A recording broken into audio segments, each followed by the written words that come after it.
Est-ce que les rapports sexuels devraient faire mal?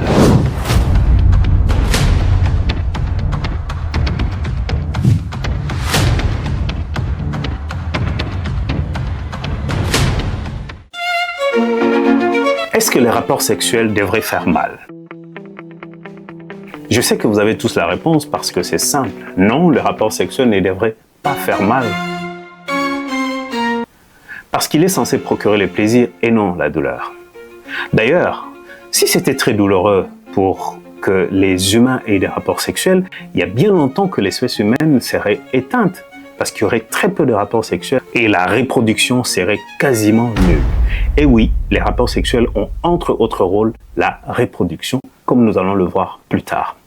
Dans cet épisode, nous allons voir qui est le plus concerné par les douleurs pendant les rapports sexuels, mais aussi quelles sont les causes qui sont rattachées aux douleurs pendant les rapports sexuels, mais aussi les conséquences et bien plus, très important, que faire lorsqu'on a des rapports sexuels douloureux.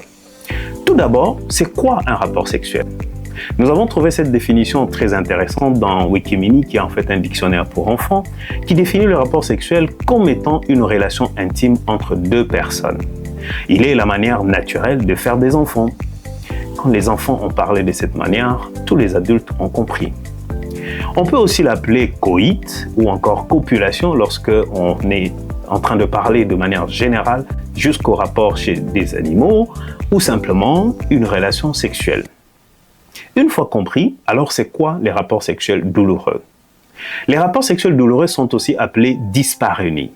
Une dyspareunie est le fait d'avoir une douleur de manière récurrente pendant les rapports sexuels.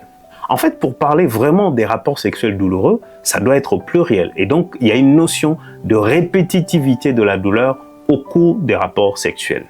C'est important que cela soit répétitif parce qu'en fait, lorsqu'on est étiqueté d'avoir des rapports sexuels douloureux, il faut donc en rechercher la cause et arriver à chercher des solutions.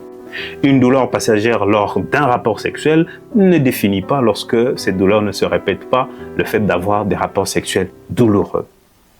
Le mot dyspareunie, à son origine, veut tout simplement dire difficulté d'accouplement. Regardez le caractère chronique et donc une répétitivité dans cette définition dans Wikipédia, et cela peut arriver chez la femme comme chez l'homme. Mais en pratique, lorsqu'on parle de dyspareunie, on voit plus la femme. Mais vous savez aujourd'hui que lorsqu'on parle de dyspareunie, il s'agit et de la femme et de l'homme. La femme est plus concernée, bien sûr, mais l'homme aussi peut présenter des situations où il peut expérimenter des douleurs pendant les rapports sexuels. Dans une étude publiée aux États-Unis en 2015 et portant sur plus de 2000 participants, 30% des femmes avaient des rapports sexuels douloureux contre 7% d'hommes. Et donc, 4 fois plus de femmes présentent des rapports sexuels douloureux comparés aux hommes. Quelles peuvent être les causes de ces douleurs? Les hommes peuvent avoir des douleurs lors des rapports sexuels du fait de ce qu'on appelle par exemple la maladie de la peyronie. C'est une maladie qui est caractérisée par le fait qu'au niveau de l'organe génital masculin, il y a une sorte de réparation cicatricielle qu'on appelle la fibrose, liée généralement à certains traumatismes dans le passé. Ça peut être des traumatismes pendant des rapports sexuels. Et cette fibrose-là va un peu rendre plus dur le tissu de l'organe génital masculin. Et lors de l'érection, le pénis peut avoir une courbure qui sera très douloureuse. Et les rapports sexuels dans ces contextes peuvent être très, très douloureux. La deuxième cause chez l'homme, ça peut être ce qu'on appelle un phémosis prépucial. Chez l'homme non circoncis.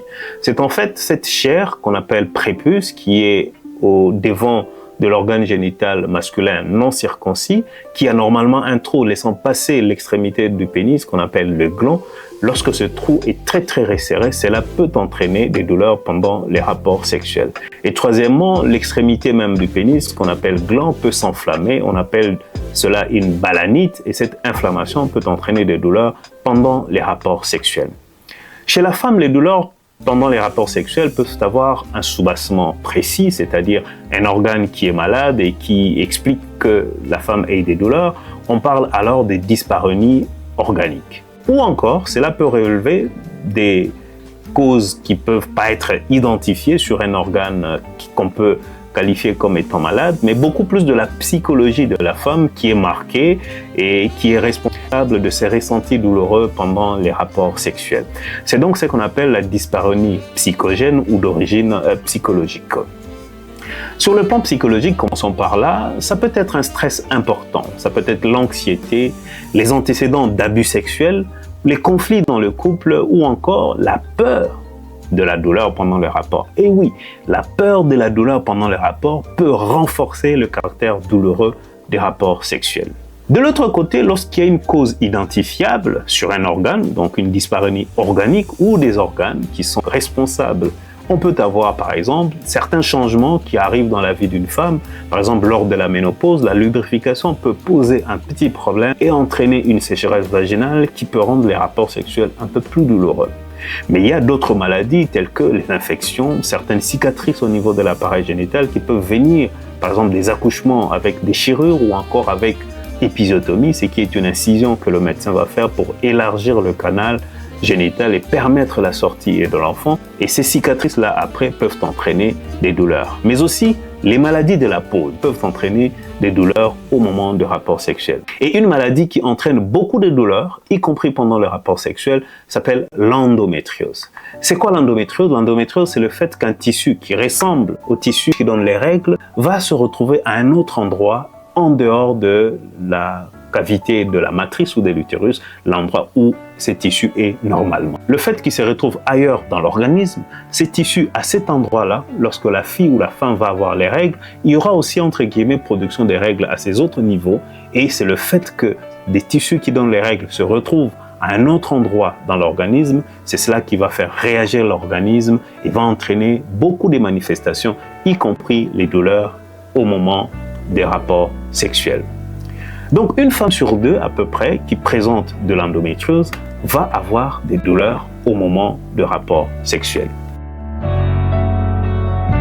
Quelles sont les conséquences des rapports sexuels douloureux? Pour mieux comprendre les conséquences des rapports sexuels douloureux, essayons d'examiner les rôles des rapports sexuels. Les rapports sexuels peuvent avoir plusieurs rôles, regroupés en rôles dans la santé physique et mentale, mais aussi le rôle relationnel et biologique. Sur la santé physique et mentale, les rapports sexuels peuvent contribuer à la réduction du stress, mais aussi de la douleur de manière générale. Lorsqu'on a une douleur au niveau du bras, certains maux de tête, les rapports sexuels peuvent contribuer à une réduction de ces douleurs du fait de la sécrétion de certaines substances au cours des rapports sexuels. Mais aussi, ces rapports vont contribuer à la santé cardiovasculaire, donc à la santé de votre cœur et de vos vaisseaux, parce que les rapports sexuels vont être comme un exercice physique modéré qui va muscler le cœur et va entraîner une bonne santé au niveau cardiovasculaire, donc du cœur et des vaisseaux. Les rapports sexuels renforcent aussi les défenses immunitaires de l'organisme, mais aussi le bien-être psychologique. Pendant les rapports, il y a certaines substances qui sont produites, qu'on appelle par exemple la sérotonine ou encore l'ocytocine, qui favorisent la relaxation, le plaisir et l'attachement, luttant ainsi contre l'anxiété. Mais les rapports sexuels peuvent améliorer le sommeil. Parce que pendant les rapports, il y a une substance aussi qui est sécrétée qu'on appelle la mélatonine, qui est en fait une substance qui donne un meilleur sommeil. Sur le plan relationnel ou biologique, les rapports sexuels vont contribuer à la cohésion du couple. Ils renforcent les liens émotionnels, la complicité et la satisfaction conjugale. Et enfin, les rapports sexuels contribuent à la reproduction. Ces rapports permettent la perpétuation de l'espèce. Donc, s'il n'y avait pas de rapport depuis la genèse de l'homme, nous ne serions peut-être pas là en train de faire cette vidéo parce que l'espèce humaine se serait carrément éteinte. Ayant compris cela, les rapports sexuels douloureux vont non seulement entraîner une diminution de leur fréquence, mais comme vous savez, jusqu'à présent, c'est encore un domaine tabou dans plusieurs des cultures et parfois on souffre en silence et on n'ose pas dire que l'on a mal. Par conséquent, ces douleurs vont impacter la vie, surtout la vie de la femme. Les douleurs vont entraîner les conséquences physiques et psychologiques, vous l'avez compris. Sur le plan physique, surtout chez la femme, du fait de la douleur, il y aura une contraction des muscles autour de sa filière génitale, qu'on appelle le vaginisme, et qui pourrait rendre la pénétration totalement impossible. Le fait d'avoir mal au cours des rapports sexuels va diminuer le plaisir sexuel ou le faire disparaître totalement. Et de ce fait-là, la lubrification chez la femme peut poser problème parce qu'il y a une relation entre lubrification et excitation sexuelle. Mais dans ces conditions, s'il y a quand même de rapports sexuels, cela peut entraîner des traumatismes et donc des petites plaies qui vont être répétées, qui peuvent s'infecter et aggraver encore les douleurs. Et nous avons là un cercle vicieux qui s'est installé. Mais sur le plan psychologique et relationnel, la douleur des rapports sexuels peut entraîner ce qu'on appelle un évitement. On va commencer à fuir les rapports sexuels, une diminution du plaisir sexuel, une augmentation du stress, de l'angoisse. Comment ça va encore se passer? Parfois une culpabilité. Est-ce qu'il n'y a pas une chose dans le passé qu'on a faite qui peut expliquer ces douleurs-là? Pourquoi moi? Pourquoi seulement moi? Et cela peut entraîner une baisse de l'estime de soi. Et il y a un risque, comme vous pouvez l'imaginer, de rupture dans les couples. Après avoir eu toutes ces informations, que faire? C'est d'abord de savoir que le rapport sexuel douloureux, ce n'est pas normal. Même quand ce sont les premiers rapports, si c'est très douloureux, ce n'est pas normal. Ensuite, puisque vous le savez, parlez de cela. Consultez votre médecin ou encore mieux votre gynécologue ou votre sexologue pour trouver des solutions. Voilà, nous sommes à la fin. Si vous avez aimé cet épisode, montrez-le en likant la vidéo et surtout abonnez-vous à la chaîne pour ne pas manquer les prochains épisodes. Nous attendons vos questions et surtout commentez sur la vidéo. Dites-nous ce que vous avez pensé de ce que nous avons fait. Est-ce qu'il y a d'autres questions sur lesquelles on pourra développer? Proposez-nous d'autres sujets. Si cela revient dans la ligne éditoriale de ce magazine, nous ne manquerons pas de développer d'autres numéros pour avoir une interaction avec vous. Pour moi, je vous dis merci et à très bientôt.